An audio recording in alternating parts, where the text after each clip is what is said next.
Film کی اسٹوریاں کہانیاں ان کو یاد رہتی ہیں، لیکن اگر ان سے پوچھ لیں کہ قرآن کی کتنی سورتیں ہیں، کتنے رکوعات ہیں، کتنی منزلیں ہیں،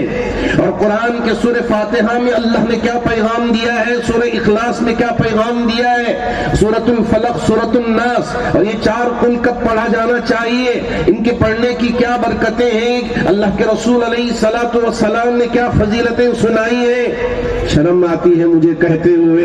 وہ ذرا نیچے منڈی کر لیتے ہیں، حضرت یہ سوالات ہم سے نہ کریں، ان ساری چیزوں کے بارے میں ہمیں پتہ نہیں ہے، ہم صبح اٹھتے ہیں، تجارت پہ چلے جاتے ہیں، اور شام جا کے پھر سونے میں ہمارا وقت لگ جاتا ہے، جمعے کے دن بڑی مشکل سے جمعہ مل گئی تو بہت ماشاءاللہ ہمارے لیے 4 چاند لگ گئے، اب کہاں نمازیں، کہاں یہ ساری چیزیں سیکھنا سکھانا، یہ مشکل ہے۔ میں آپ سے کہنا چاہوں گا کہ آپ سب کی ذمہ داری ہے کہ آپ سب ان باتوں کی طرف توجہ دیں کہ ہمارے محلے کا کوئی نوجوان بیٹی، میری بہن، میری ماں، اور یہاں رہنے والے ہر بزرگ، دوست، احباب، سب جنت میں جانے والے بن جائیں، جہنم میں جانے والے نہ بنے۔ اس کی ہم کو تیاری کرنی ہے۔ ہمارے انجینئر امجد صاحب تشریف رکھتے ہیں، انہوں نے وہاں فرزا ٹاؤن میں، کک ٹاؤن میں اور مختلف علاقوں میں، چونکہ آج کل ہمارے یہ بچے فجر کی نماز میں حاضر نہیں ہوتے، اور یہ ان کے باپ بھی ماشاءاللہ رات میں دیر تک موبائل میں، ٹی وی میں، مختلف چیزوں میں دیکھ کے وقت گزار کے فجر کی نماز میں حاضر نہیں ہوتے، تو ان کی ٹیم نے ارادہ کیا کہ ہم بچوں کو جو بھی پابندی سے 40 دن فجر کی نماز ادا کرے گا باپ کے ساتھ، اس بچے کو ایک سائیکل بطور انعام کے دیا جائے گا، تاکہ بچے ماشاءاللہ فجر کی نماز میں حاضر ہو جائیں۔ اور بچوں کے عوض میں اس لیے کہ بچہ آئے گا تو بچے کی حفاظت، صبح اندھیرا کہیں ادھر ادھر بھٹک نہ جائے، باپ پکڑ کے لے کے آئے، 40 دن ایک تربیتی پروگرام ہو جائے اور یہ نماز کا عادی بن جائے، اس کی کوششیں شہر میں ماشاءاللہ ہو رہی ہے۔ یہاں آپ کے علاقے میں بھی اسی طرح کی کوششیں ہونی ہیں کہ بچے کھڑے ہو کے باپ کو جگائیں۔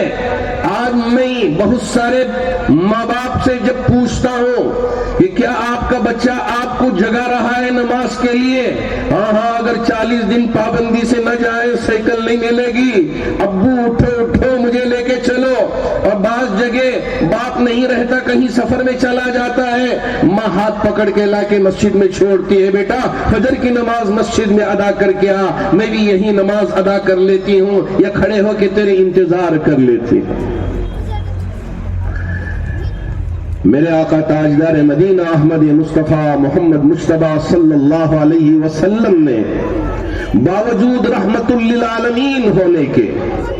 آپ نے یہ حکم دیا بچوں کے لیے کہ 7 سال کی عمر ہو تو انہیں ترغیب دی جائے، لیکن 10 سال کے ہو جائیں اور یہ نماز نہ پڑھتے ہوں، ہلکی مارنے کی ضرورت پیش آئے تو مارا جائے۔ ہاں رحمت للعالمین ہے، باوجود اس کے میرے نبی نے یہ تربیت فرمائی کہ آپ نے ہلکی سی مار لی، اس کا مطلب یہ نہیں ہے کہ ڈنڈا لے اور پوری پیٹ لال کر دیں، یہ مطلب نہیں ہے۔ تنبیہ کے لیے بچے کو ذرا اس کی طرف توجہ کرنے کے لیے بیٹی کو بھی اٹھائیں، یہ نہ سوچیں کہ بیٹی کی آنکھ اگر کھل جائے اس کی نیند خلل پڑ جائے گی، نہیں، اما عائشہ صدیقہ رضی اللہ تعالی عنہا آپ علیہ الصلوۃ والسلام رات میں کھڑے ہو کے تہجد میں قرآن کی تلاوت کرتے، آپ نہ جگاتے، چھوڑ دیتے سونے کے لیے، لیکن فجر کی نماز کا وقت آتا تو برابر جگاتے اما عائشہ کو، عائشہ اٹھو نماز ادا کرو۔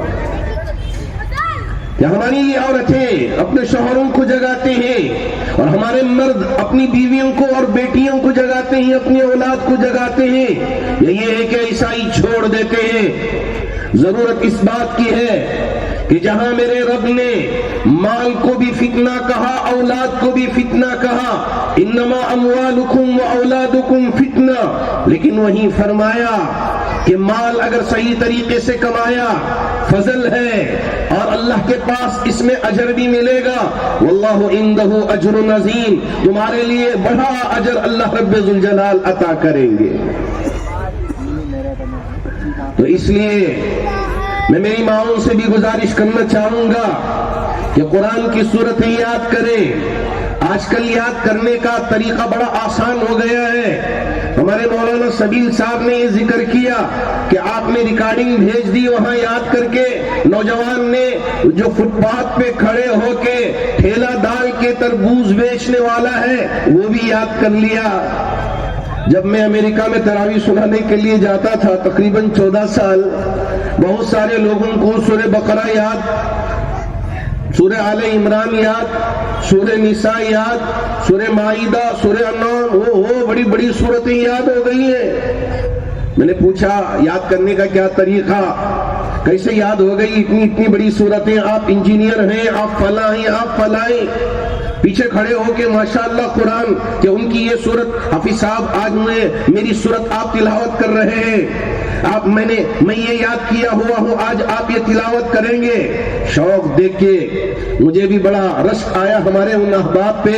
میں نے پوچھا کیسے یاد کر لیتے ہو؟ اکثر میں یہ کہا کہ ہماری آفیسز 1.5 گھنٹے کی ڈرائیو پر ہوتی ہیں، 2 گھنٹے کی ڈرائیو. اب ہم خاموش جائیں گے، ایسا ہی وقت گزر جائے گا، ہم قرآن کو پلے کر دیتے ہیں. اب ایک آیت سنتے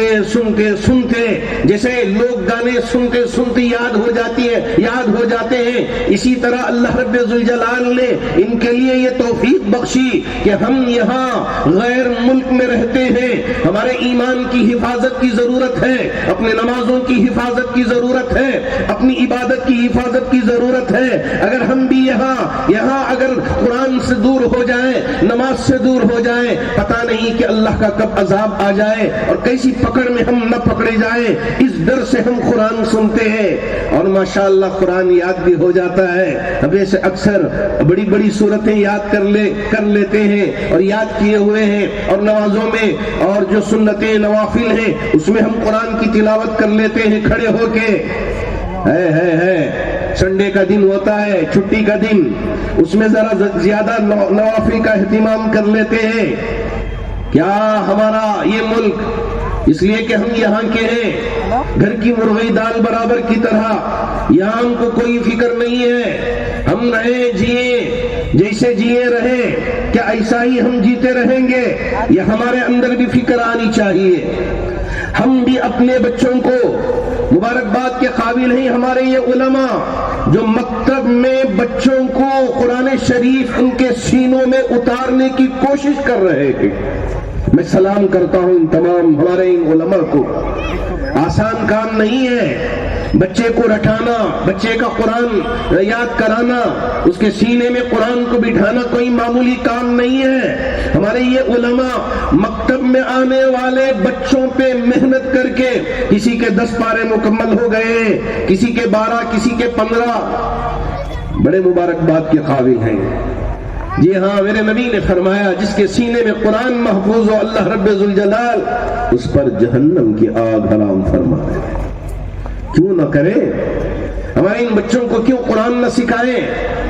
اس لیے میں آپ سے کہنا چاہوں گا ان کو قرآن تجوید کے ساتھ سکھائیں. یہ نہیں ہے کہ پہلے زمانے میں جو قرآن پڑھتے تھے اللہ اکبر، آج بھی بعض جگہ یہ لوگ سمجھتے ہیں بعض علاقوں میں ذرا جلدی 15 منٹ میں پورا 1.25 پارہ کمپلیٹ کر لیا جائے، ہو گئے یعلمون پڑھ کے ختم کر لیں، ختم ہو گئی 20 رکعت. یہ قرآن کہاں سے ہوگا؟ ڈھنگ سے قرآن پڑھیں. ہمارے شیخ سدیس ہوں، شیخ شرحیم ہوں اور دوسرے ائمہ اکرام ہیں، ماشاءاللہ قرآن کیا پڑھتے ہیں، رشک آتا ہے. اللہ کے گھر کے سامنے رمضان میں، اس لیے کہ جب حافظ ہو کے ہم قرآن وہاں سنتے ہیں، قسم ہے میرے رب ذوالجلال کی ایک آیت پہ مجھے رونا آتا تھا. اللہ کا گھر سامنے ہے، قرآن کی آیتیں ہمارے کانوں سے ٹکراتی ہیں، ایک ایک آیت اور اس کا ترجمہ ہمارے سامنے آتا جاتا ہے، اے میرے اللہ تیرے کلام کی کیا خصوصیت ہے، اس کا کیا اعجاز ہے، کیا برکتیں ہیں کہ یہاں یہ قرآن پڑھ رہے ہیں، یہاں ہمارے دل کو یہ آواز ٹکرا رہی ہے، ہماری دل کی دنیا بدل رہی ہے اور یہ احساس ہو رہا ہے۔ میں بھی اس لیے کہ ملباگل سے تھا، ہمارے پاس آنے والے حفاظ بھی بڑا تیز پڑھتے تھے، میں بھی سوچ لیا تھا کہ تیز پڑھنا ہی کمال ہے، قرآن شریف بہت تیزی سے پڑھ لیتا تھا، میں بھی عالمون تالمون کی صف میں تھا۔ جب وہاں گیا قرآن سنا، احساس ہوا کہ قرآن ایسا پڑھا جاتا ہے، ملتزم سے چمٹ کے میں نے دعا کی، اے میرے اللہ میں نے اب تک شاید قرآن صحیح طریقے سے پڑھ نہیں پایا، اب مجھے اس بات کی توفیق دے دے کہ جیسے تیرے امام یہاں کھڑے ہو کے قرآن پڑھتے ہیں میں بھی ایسا پڑھنے والا بن جاؤں۔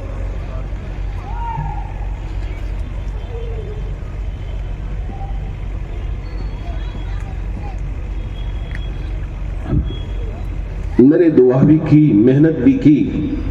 برابر ان کا قرآن سنتا رہا۔ اللہ کا شکر ہے کہ اللہ رب ذوالجلال نے مجھے بھی اسی طرح پورا قرآن پڑھنے کی توفیق بخش دی، جیسے وہ ٹہر ٹہر کے دیر سے پڑھتے ہیں، اللہ نے مجھے بھی وہ عادت ڈال دی۔ اب ہمارے یہاں جامع مسجد میں جو جامع العلوم ہے، ہمارے ان بچوں کو بھی اسی طرح تعلیم دی جاتی ہے، اور یہاں اکثر ہمارے شہر کے اکثر مدارس میں ماشاءاللہ اب وہ سلسلہ ختم ہوا یا لمون تالمون کا، ہمارے یہ بچے ایسا قرآن پڑھتے ہیں، ابھی مکتب کے بچے بھی پڑھ کے سنا ہے کہ جی ہاں قرآن پوری رعایت کر کے الفاظ کی ادائیگی، مخارج، صفات اور تجوید، کہاں غنہ، کہاں اخفاء، کہاں اظہار، ان ساری چیزوں کا خیال کر کے قرآن پڑھتے ہیں تو مزہ آئے گا انشاءاللہ۔ یہ جنریشن، یہ ہماری نسل ایک تبدیلی لے کے آئے گی۔ آج ہماری اور آپ کی ذمہ داری ہے کہ ہم وہ احساس پیدا کریں کہ ہماری یہ نسل دین پر چلنے والی بن جائے، دنیا اور یہ طاغوتی طاقتیں ہمارے ان بچوں کے ذہنوں کو منتشر کرنے کے لیے اور ان کو مسحور کرنے کے لیے جتنی بھی سازشیں رچ لیں، لیکن ان کے دین کو اتنا مضبوط بنائیں کہ یہ کبھی اپنے دین سے پھر نہ پائے۔ انشاءاللہ کریں گے، ذرا زور سے بولیں، اللہ آپ کے انشاءاللہ کو قبول فرمائے۔ یہ جو کوششیں ہیں، ان کوششوں میں ہم اور آپ سب مل کے ساتھ دیں گے، ایک تبدیلی آئے گی۔ یہاں جب گلیوں سے گزر ہوگا تو گانے نہ چل رہے ہوں، بلکہ ہمارے ان بچوں کی قرآن کی آواز باہر آ رہی ہو۔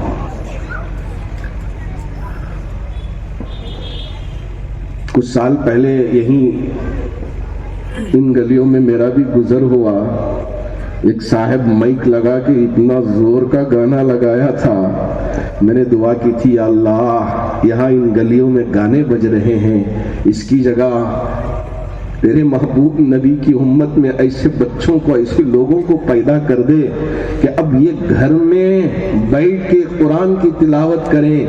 گلیوں سے گزرنے والوں کو رشک آئے کہ یہ مسلمانوں کا علاقہ ہے۔ یہ نہیں کہ گالیاں جہاں دی جائے وہ مسلمانوں کا علاقہ،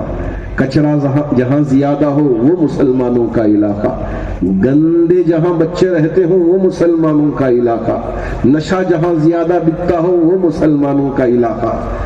شراب میں لت پٹ پڑے ہوئے لوگ ملے راستے میں، یہ سمجھ لیں کہ یہ مسلمانوں کا علاقہ نہیں۔ دیکھتے ہی ہمارے ان بچوں کو جیسے ایک احساس ہو رہا ہے، گلیوں سے گزرتے ہوئے بھی یہ احساس ہو کہ جی ہاں یہ مسلمانوں کا علاقہ ہے۔ ایک تبدیلی لانے کا وقت ہے۔ اللہ کرے کہ اللہ رب ذوالجلال آپ کے جذبے کو قبول فرمائے، کیونکہ لمبی بات کروں میرے لیے بھی مناسب نہیں ہے، اس لیے بات کو اختتام تک پہنچاتے ہوئے میں آپ سب سے گزارش کرنا چاہوں گا کہ یہاں جو احباب آئے ہیں ایسی ترتیب بنائیں، مساجد کے ذمہ دار خاص طور پہ یہ جو 4000 مکتب کو آ رہے ہیں کتنے ہو جانا چاہیے؟ نہیں، آواز نہیں آئی، مسجد کے ذمہ داروں سے آواز آنا ہے، خالی ایک صاحب کی آواز زور سے بولے، یہ ایک بچہ بھی قرآن سے دور نہ ہو اس وقت تک مساجد کے ذمہ دار سکون سے نہیں بیٹھیں گے انشاءاللہ۔ اللہ کرے کہ صرف مسجد کی ذمہ داری نہیں، ہماری مائیں بھی، ہماری بہنیں بھی، ہماری بیٹیاں بھی، اور یہ ہمارے نوجوان میرے بچے بھی سب اپنے دوستوں کو لے کے ایسے جائیں صبح صبح جیسے فرشتے بھی رش کرنے لگے، اے میرے رب یہ تیرے چھوٹے ننھے منھے بچے قرآن سیکھنے کے لیے جا رہے ہیں۔ میرا سفر کیرلا میں ہوا تھا، کئی دفعے ہوا ہے، جب کبھی بھی وہاں سے گزرتا ہوں صبح کے وقت میں اکثر وہ بیشتر ایک ہی لباس میں، بچیاں بھی برقع پہن کے، بچے بھی اپنا ایک لباس پہن کے جو یونیفارم ہوتا ہے، سب مسجد کی طرف جا رہے ہیں، مکتب کی طرف جا رہے ہیں، یعنی ایسا لگتا ہے کہ فرشتے زمین پہ اتر آئے ہیں۔ یہاں پر بھی وہی ماحول بن جائے۔ ہمارے ان علماء کی کوشش یہی ہے۔ آج کے اس اجلاس کی اصل فکر یہی ہے کہ ہمارے ان گلیوں میں بچے قرآن کو سینے سے لگا کے ادب کے ساتھ مکتب میں پہنچنے والے بن جائیں، قرآن سیکھنے والے بن جائیں، دین سیکھنے والے بن جائیں، یہ جنت میں جانے والے بن جائیں، جہنم میں جانے والے نہ بنے۔ یہ علماء کی آج اسی فکر کو لے کے آپ کو جمایا گیا ہے۔ میں امید کرتا ہوں کہ آپ ہمارے ان علماء کی فکروں کو لے کے آگے بڑھیں گے۔ ہاں یہ کمپنیاں والے امباسڈر بناتے ہیں، خوب پیسہ بھی دیتے ہیں، لیکن میں آپ سب کو ہمارے ان علماء کے طرف سے امباسڈر طے کرتا ہوں کہ آپ امباسڈر بن کے اللہ رب ذوالجلال کے اس عظیم کام کو انجام دیں کہ یہ ہماری نوجوان نسل، یہ ہماری معصوم سی ننھی جانیں، یہ سب قرآن سے وابستہ ہو جائیں، دین سے وابستہ ہو جائے، اور مرنے کے بعد جب ہم خبر میں جائیں ہماری خبر پہ آ کے سورہ یاسین پڑھنے والے بن جائے کہ میرا باپ سو رہا ہے، چلو کھڑے ہو کے سورہ بقرہ پڑھ لیتے، میرا باپ مجھ سے رخصت ہو گیا، وقت متعین نہیں، پڑھ لیتا۔ تو اس طرح اگر ہم کوشش کریں گے تو انشاءاللہ ضرور تبدیلی آئے گی اور ہماری فکریں کامیاب ہوں گی۔ اللہ کرے کہ اللہ رب ذوالجلال ہمارے ان نوجوان علماء اکرام کی فکروں کو کامیاب فرمائے، ہمارے تمام ذمہ داروں کی فکروں کو کامیاب فرمائے۔ اللہ ہمارے ان نونہالوں کو دین سے اور اسلام سے وابستہ فرمائے۔ بس میں ان چند کلمات کے ساتھ آپ تمام کا بھی شکر گزار ہوں، بہت ہی سکون کے ساتھ، اطمینان کے ساتھ میری باتوں کو سماعت فرمایا۔ اللہ کرے کہ جو باتیں میں نے کہا ہے اس پر سب سے پہلے میں عمل پیرا ہو جاؤں اور آپ میں سے ہر ایک بھی اس پر عمل کرنے والے بن جائے۔ آمین وآخر دعوانا الحمدللہ رب العالمین۔